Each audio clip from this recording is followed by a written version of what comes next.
leading the grand jury inquiry in the Eastern District of Virginia into Michael Flynn. When Mueller took over all matters involving Flynn in May, Brandon Van Grack was the only prosecutor from that investigation whom Mueller kept on. He dismissed everybody else, kept the spy guy.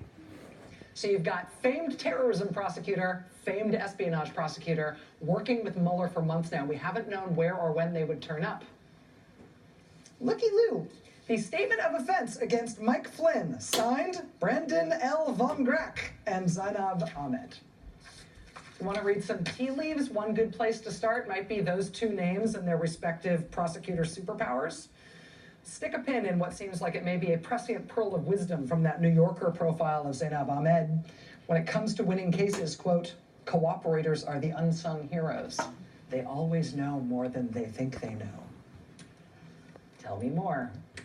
That does it for us tonight. We'll see you again tomorrow. Now it's time for the last word with Lawrence O'Donnell. Good evening, Lawrence. Good evening, Rachel. And so here we are once again at the what did the president know and when did he know it moment. There's that scene at Mar-a-Lago that's in this information of Michael Flynn getting the word from apparently Jared Kushner at Mar-a-Lago to go ahead and, as a private citizen, negotiate on behalf of the United States with foreign countries. And where was President-elect Donald Trump when that conversation was going on? Did he hear Jared Kushner say that? Did he tell Jared Kushner to say that? Well, we've got these two different points that are raised in the statement of the offense and in the plea deal. We've got that discussion that you're talking about there, which is reportedly Jared Kushner advising Flynn to have those conversations about that UN resolution. Then we've also got Flynn talking to Mar-a-Lago, talking to somebody from the presidential transition team about his conversations with the Russian ambassador over sanctions. And NBC News is reporting the person he was talking to on that matter was KT McFarland. And the reason that ends up, I think, being really important is because while it is conceivable that Mike Flynn might have thought he had to answer to Jared Kushner on the UN resolution thing, there is no chance on earth that he ever thought he had to answer to Fox News personality KT McFarland, who was hired to be his deputy. So when he was speaking to KT McFarland, it wasn't to get instruction from her.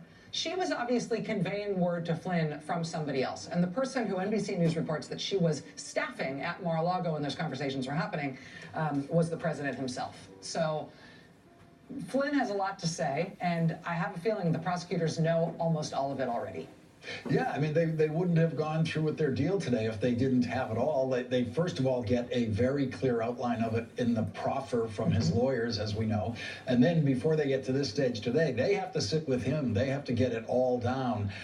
And Michael Flynn risks committing another crime if he lies to them when he's telling them what he's willing to testify to. And That's so right. This is the scariest night yet in that White House. Well, yeah, and you know, the agreement, we had Paul Fishman here, was the U.S. attorney from New Jersey, from the Bridgegate case, right, talking to him about that negotiation. He said what really stood out for him in the court filings today was how there was basically no room to breathe for Mike Flynn in these filings. What he's agreed to cooperate for and about is limitless.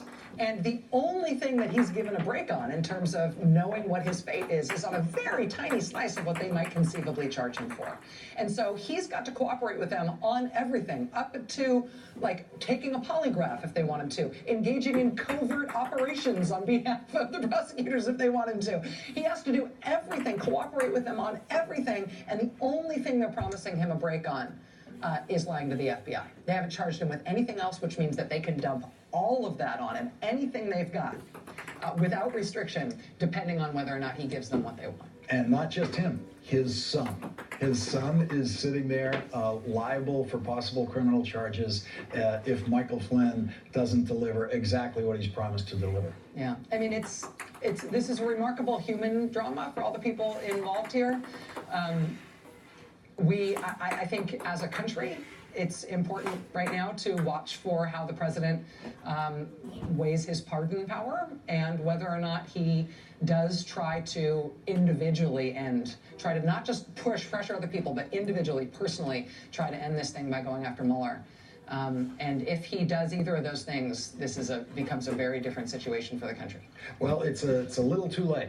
You've got someone who's already charged with that crime, and that case is already filed. I think the president's learning tonight, if he hadn't learned already, just how limited those powers are when it applies to this case and the stage that it's at now.